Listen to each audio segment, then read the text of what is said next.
Hi everyone and welcome back to my channel. In today's video, I am going to walk you through how I plan and prep a toddler activity box.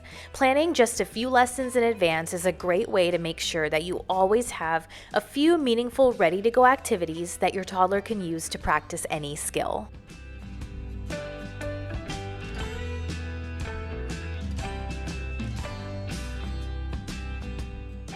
A great first place to start is with any books that your child really enjoys. So right now, Navina loves Chicka Chicka Boom Boom and the Gruffalo. So I take those books and from there I go to Pinterest, which is a great visual tool for this kind of planning. And I search the Gruffalo preschool activities because doing any activity related to a book really helps with reading comprehension and developing those text to self and text to world connections. I decided to go with this activity because it combines geometry with literacy, and I love doing STEM activities based off of children's books. So here the author teaches you how to create the different characters of the book out of different shapes. And I chose to go with the square snake option, so I just kept a note of all the different things I would need to create this craft. Then I also looked up Chicka Chicka Boom Boom activities for toddlers, and there are so many out there because this is a classic book. It's very popular.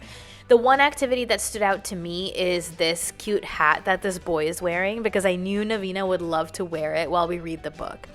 So if I like something, then I'll simply create a board called Preschool Activities, and I save the activity to that board on Pinterest. That way, if there's any skill that I want to work on, I can simply go to that board, click it, and I'll see all the different things that I've saved on there, and then I can prepare from there. Once I've done the research for all the materials that I will need to prep, I simply create a list just to keep myself on track right before I start putting together all of the supplies.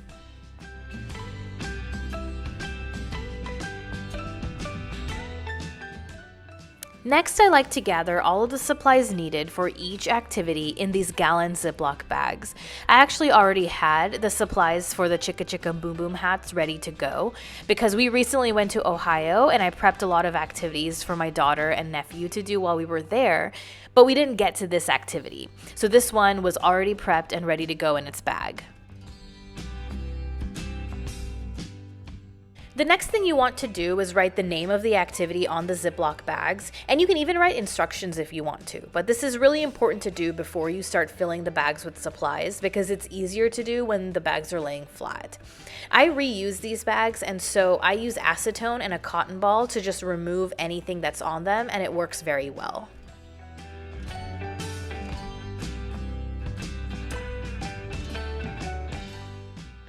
At this point, you can even write instructions directly on the Ziploc bag, and that allows you to hand this over to really any adult who can then follow the directions and do a meaningful activity with your child.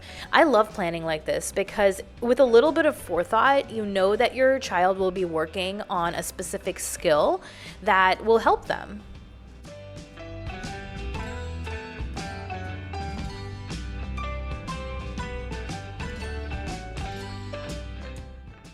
Now, as I'm working, I will cross off each activity and move on to the next one according to my list.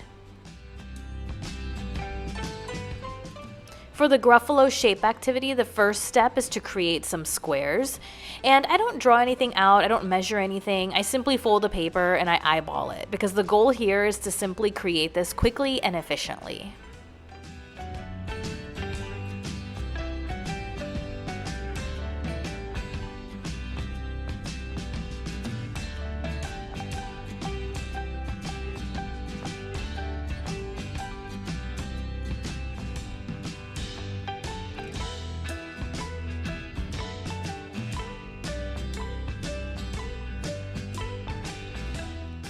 Once I have all of the supplies for this activity, then I put it into the bag and it's ready to go. Next, I prepped the name post-it game. For this, all you need are several sheets of paper cut to any size you want, And on each piece of paper, write down one letter of your child's name and then post it somewhere in the room. On the post-it notes, write down the letters of your child's name, and your child grabs the post-it note and then runs to the corresponding piece of paper that has that same letter on it. This is a great kinesthetic activity that gets your kid up and moving. I also place a dot marker in this bag because when we are preparing to play this game, we'll review the letters of her name and then she'll trace them with the dot marker. We're doing a lot of name activities lately, so the next one is a name rainbow craft. You'll need several sheets of paper in the different colors of the rainbow, and you'll cut them in strips straight across.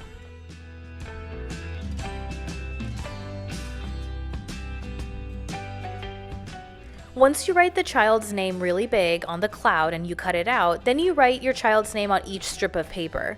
And one modification I made is that each time I wrote Navina's name, I left one letter out. That way she could try to figure out which letter was missing.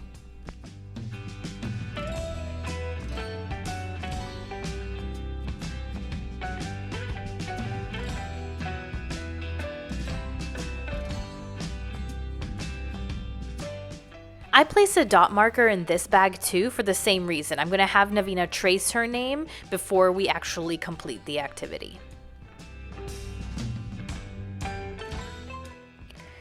So this process is really flexible. Even as I was prepping this, I looked at my Pinterest board and decided that I didn't want to do the Olaf craft because it needed a toilet paper roll that I didn't have.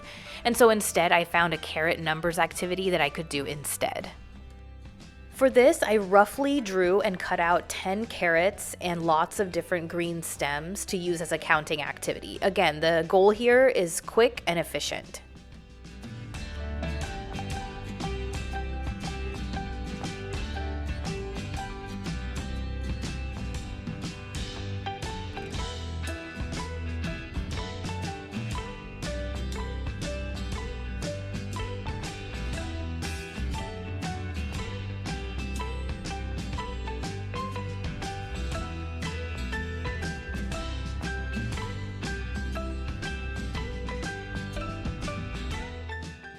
The last thing that I include in this box is some letter work, and I get these printables from thisreadingmama.com, which is a great blog to follow if you're looking for early literacy tips.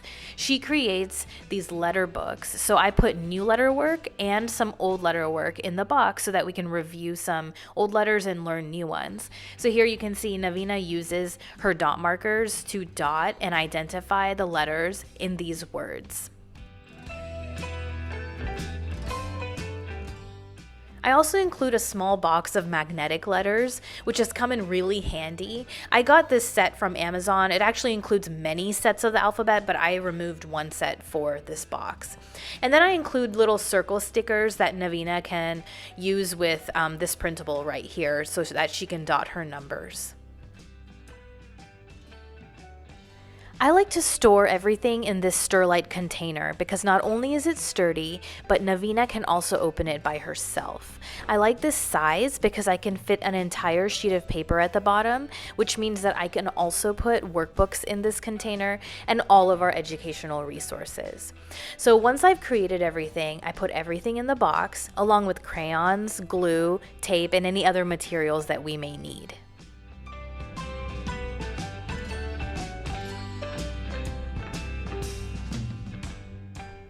As you can see, this box holds a lot of stuff, and right on top I add the books that go with the activities for that week.